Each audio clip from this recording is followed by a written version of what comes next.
Bonjour, dans cette capsule, nous allons parler d'amour avec la belle déesse Aphrodite. Cronos vient de couper les bourses d'Ouranos. À peine les eut-il tranchées et jetées dans les flots qu'elles furent emportées au large. Une belle écume sortait du membre divin. De cette écume, une fille se forma qui toucha terre à Cythère, d'où elle fut ensuite à Chypre, et c'est là que prit terre la belle et vénérée déesse qui faisait autour d'elle, sous ses pieds légers, croître le gazon, et que les dieux aussi bien que les hommes appellent Aphrodite. Quelle histoire pour arriver à une si belle déesse! Et la première chose que nous pouvons remarquer, c'est que quand elle marche, la verdure croît sous ses pieds. Voilà une caractéristique très ancienne et très connue des premières déesses qui font pousser la nature. Nous pouvons penser à Brigitte, la déesse celte, qui étend son manteau pour que pousse la verdure, les matrones et leurs cornes d'abondance, ou à Tensik des pays Wendat. C'est encore un moment où émerge le mythe, un féminin pourvoyeur de vie, de joie et d'abondance. Il est indétrônable. Puis nous voyons que pour sa venue, Ouranos, le dieu du ciel, doit être castré et que ses bourses doivent tomber dans la mer. En quelque sorte, le dieu du temps demande à limiter ce qui pourrait être trop de masculin.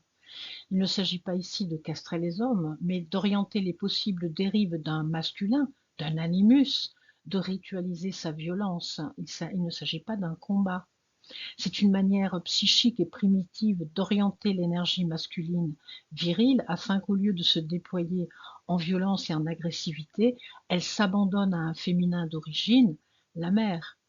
Ce sont des épousailles, c'est un hiérogamos pour qu'ait lieu la possible naissance de l'amour que représente Aphrodite. Il est dit dans le mythe que Eros et le bel Hyméros sans tarder lui firent cortège dès qu'elle fut née et se fut mise en route vers les dieux.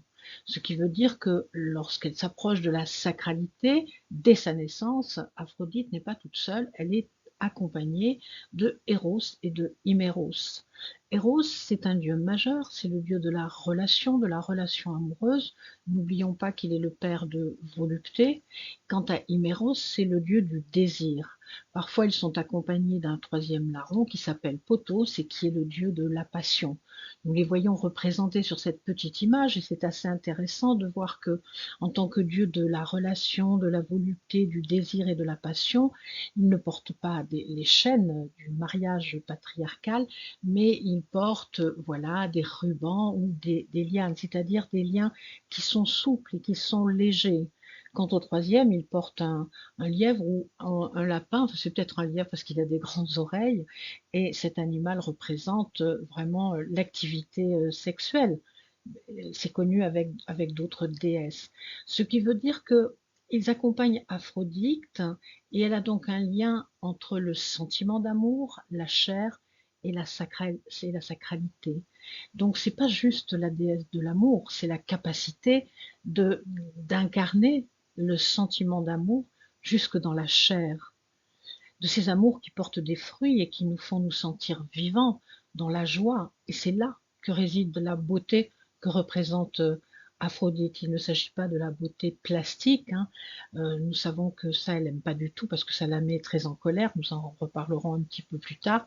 Mais il s'agit de cette beauté de l'âme, de cette capacité d'incarner dans sa chair l'amour et la relation d'amour.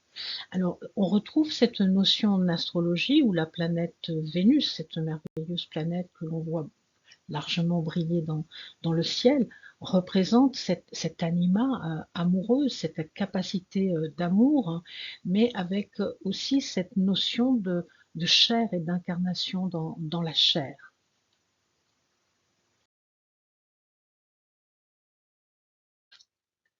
Aphrodite, déesse de l'amour qui unit la chair et l'âme, l'esprit et l'âme, le ciel et la terre, elle agit donc sur deux pôles et nous allons retrouver ces deux pôles dans son culte. D'un côté, il y avait le culte à Aphrodite Urania, c'est-à-dire la céleste, féminin céleste dans le ciel, qui attend de descendre et de s'incarner. C'est un schéma très souvent rencontré dans les mythes, comme avec Athensik, Amaterasu, Éthène, Psyché par exemple. Hein. Donc c'est un féminin qui est comme décrit siégeant dans l'inconscient supérieur en attente de descente et de s'incarner.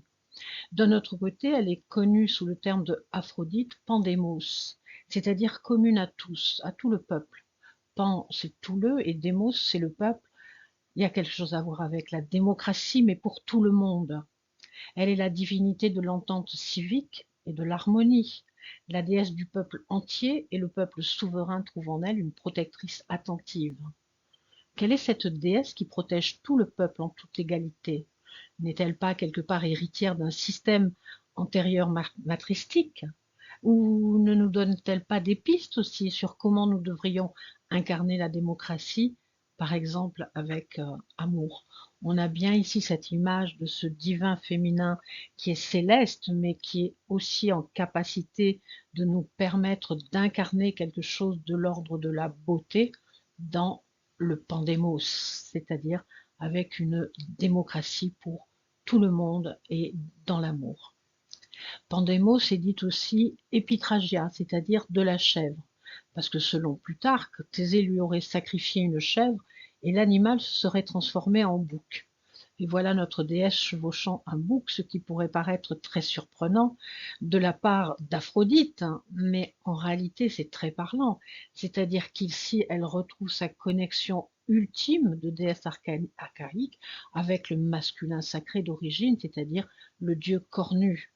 Donc ça pourrait être un taureau avec des cornes, et ici c'est un bouc avec des cornes, mais sur le plan symbolique, c'est absolument la même chose.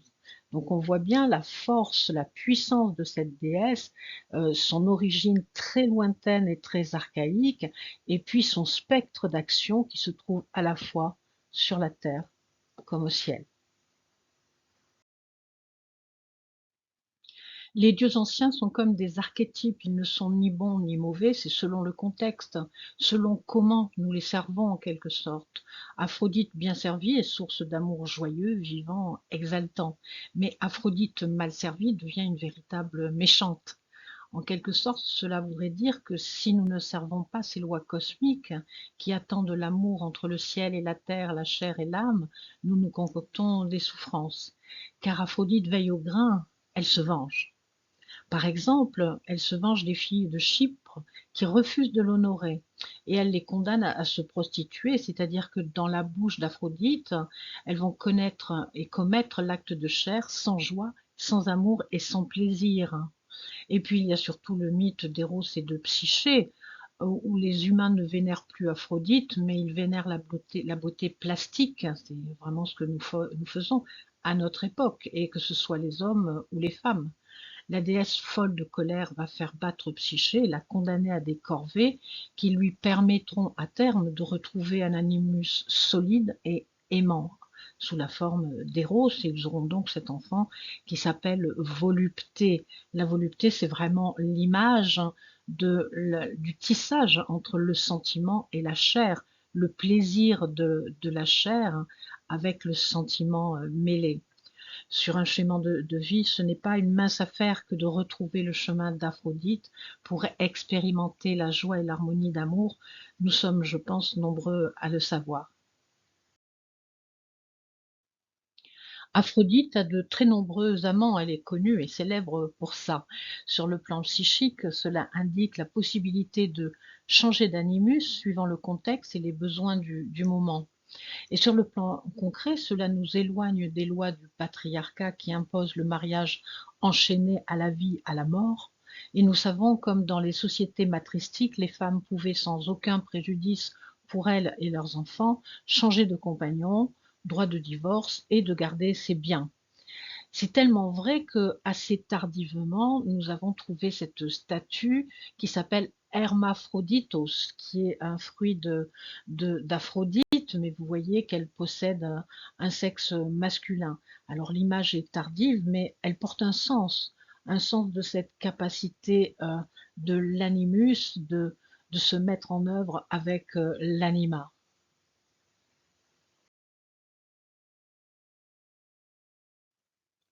Nous allons retrouver les caractéristiques d'Aphrodite avec ses attributs. Elle porte un collier d'or, donc en or, hein, elle est toute rayonnante et toute solaire. Elle porte un bandeau brodé sur les cheveux pour la joliesse.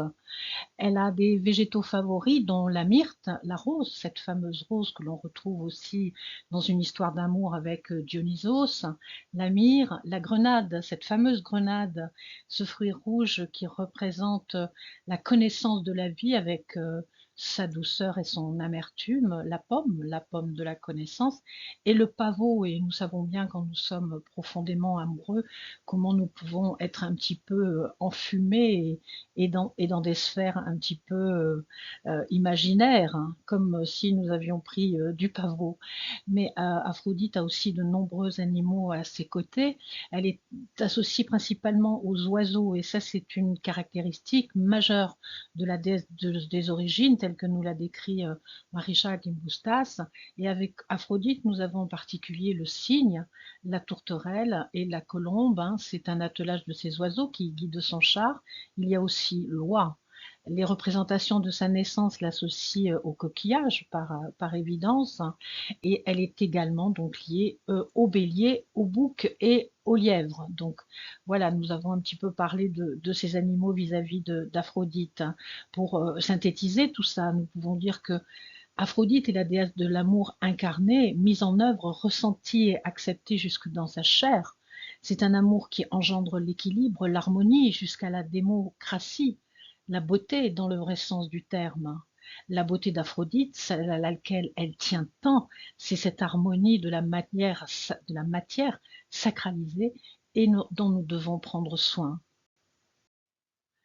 Que peut nous dire la carte d'Aphrodite quand elle est tirée dans l'oracle des gardiennes des mythes, avec un questionnement portant sur une relation amoureuse, par exemple, qui débute, à savoir comment peut-elle évoluer.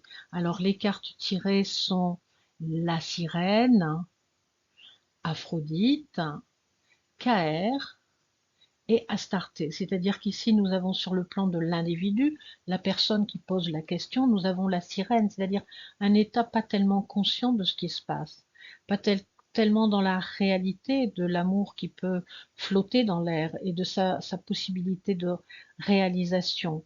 Alors qu'en face, dans ce qui représente l'extérieur et les autres et les possibles, il y a justement Aphrodite. C'est-à-dire qu'on pourrait dire que l'amour est là dans le vis-à-vis, mais elle n'est pas complètement prise en conscience par la personne qui pose la question.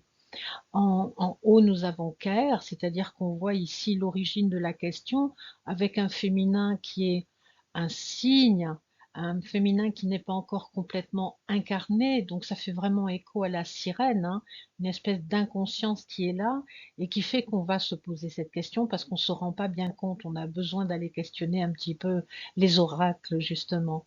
La réponse directe, c'est Astarté, c'est-à-dire la déesse de l'étoile, il y a une bonne étoile. Alors cette relation amoureuse, elle n'est pas complètement conscientisée et pourtant elle est là, elle se présente, il va suffire de suivre sa bonne étoile et de faire confiance. Alors quelle est l'énergie qui est au centre? Nous avons Bone, c'est-à-dire c'est la rivière qui coule, la déesse qui crée la rivière, il n'y a qu'à suivre le flux de la rivière et la bonne étoile. Quoi qu'il arrive, c'est le bon chemin. Aphrodite ou Vénus, déesse de l'amour, mais de l'amour entre le ciel et la terre. Que faisons-nous de la matière? La considérons-nous comme un objet de convoitise et de plaisir, ou sommes-nous capables d'y tisser de l'amour? Que faisons-nous de la terre, de la chair? Comment les traitons-nous? Célébrons-nous Aphrodite dans ce fil quotidien? Je vous laisse avec ces questions, vous trouverez vos réponses et votre lien avec Aphrodite.